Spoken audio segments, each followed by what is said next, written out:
Hi Zoe. I thought I'd give you a catch up on how life has been going since the last time I spoke with you. You were my coach. Oh man, it must have been 2010, something like that, when we last coached together.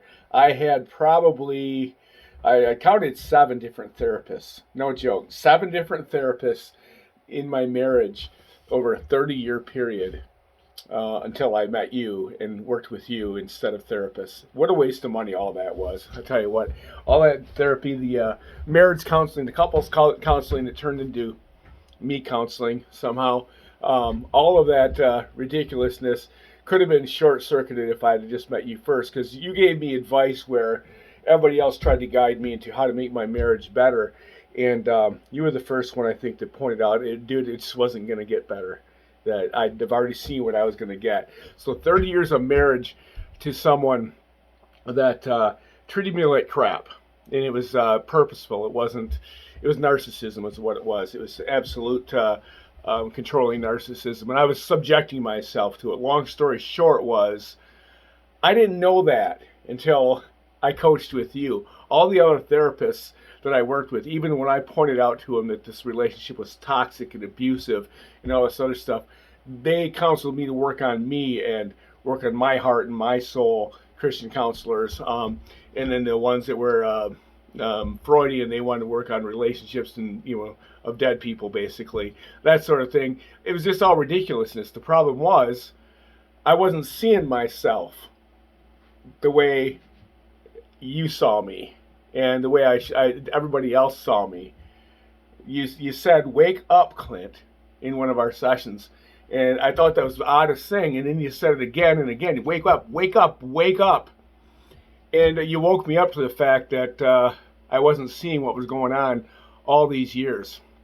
And then you gave me advice that changed my life in a later session. So this happened over a few different sessions.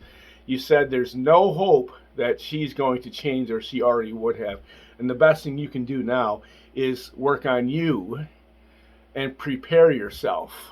And I started hearing that from people. Like, God was telling me that the confirmation that I was supposed to listen to you. So prepare yourself. You said this specifically, I'll never forget. You said, ramp up your hotness. And I never ever heard anybody say something like that to me before. And what you meant was pull myself back together. I'd a 40-some-year-old guy. I'd get the dad bod, the dad shorts, all the stereotypes of a middle-aged guy that's on his way down. And you said, go to the gym, change your hairstyle, go out and learn things and do things you've always wanted to do, because sooner or later you're going to be single and you will be a real catch for someone who's looking for someone. And that was wise advice, because you were dead on. Oh, were you dead on that? So I went to the gym. The first thing I could do, take immediate action. I changed my diet. It took me a long time to change that. Over about a 10-year period, I lost a total of about 95 pounds. And I got freaking ripped. And that definitely helped my dating life after I was single. And all of that happened. I changed my hairstyle. I learned new things. I went to Toastmasters. I'm learning the guitar. All that stuff added up to me being ready when the moment finally came for me to admit that this wasn't going to work. And that gave me a lot of strength, knowing that I was mentally and emotionally prepared, knowing that I'm a whole and separate person from that relationship, and that there's a whole lot better life out there. And since then, since I heeded your advice and took all of that, and the rest of it too that I got that I just don't have time to talk about here, life is worth living. Honestly, I was pretty close to just killing myself. And, let's face it, I was going to die young like every other miserable soul in my family did in a relationship like that.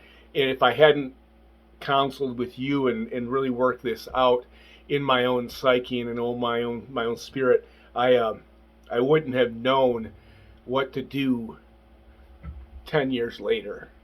And so preparing myself like that was worthy of whatever I had to invest in coaching.